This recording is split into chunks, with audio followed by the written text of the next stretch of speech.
Today, the Teamsters announced members at this facility in Metro Atlanta have put Amazon on notice. Workers have given the okay to strike.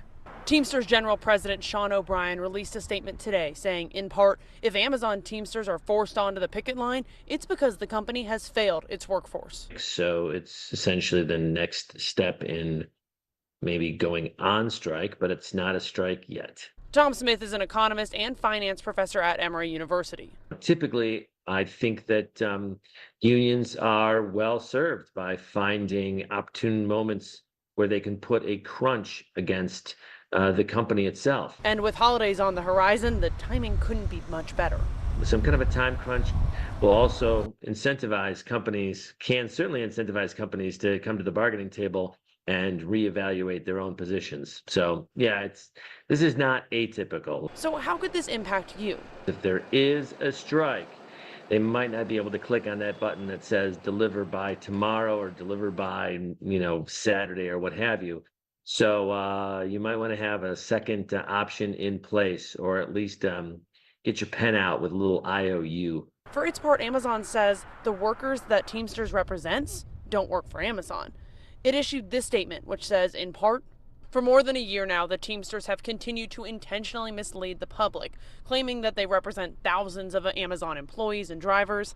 They don't. And this is another attempt to push a false narrative about the independent small businesses who deliver on our behalf.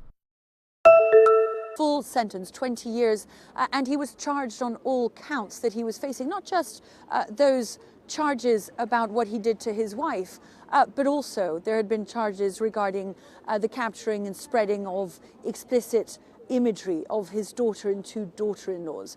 Guilty on all counts, a maximum sentence. This was widely expected, much more controversial, and we've seen a great deal of anger outside the court today, are the lesser sentences that were handed down to his co-accused. 49 of them were in the box today awaiting their sentences. One other man is still on the run. And they were facing sentences from between 20 years in the most extreme to 4 years.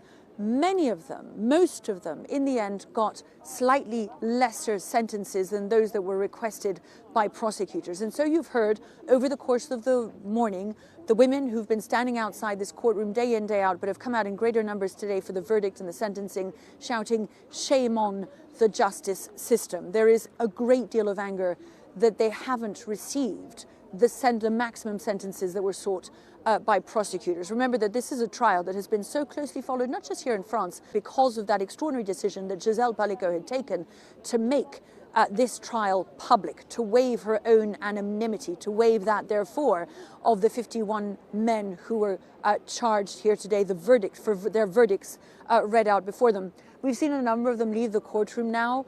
These men now sentenced, some walking out without a prison sentence at all, suspended sentences in some case, exceptions made.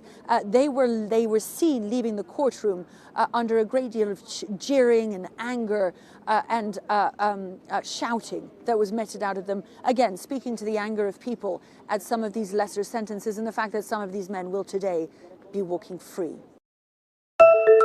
Luigi Mangione, de 26 años, el acusado de matar a Brian Thompson, quien fuera el presidente de la aseguradora de salud más grande de Estados Unidos, United Healthcare, en las afueras de un hotel en Manhattan, enfrenta ahora cargos por asesinato en primer grado como delito de terrorismo, lo que no cambiaría su sentencia obligatoria de cadena perpetua si es hallado culpable, según este abogado criminalista, pero abre nuevos caminos a la defensa y fiscalía. El factor que están usando en este caso es que el crimen fue hecho con la intención de intimidar y de tratar de tener influencia en la política o en las pólizas. No cambia nada en la condena. Lo que cambia es de que pueden presentar más evidencia que normalmente no entraría.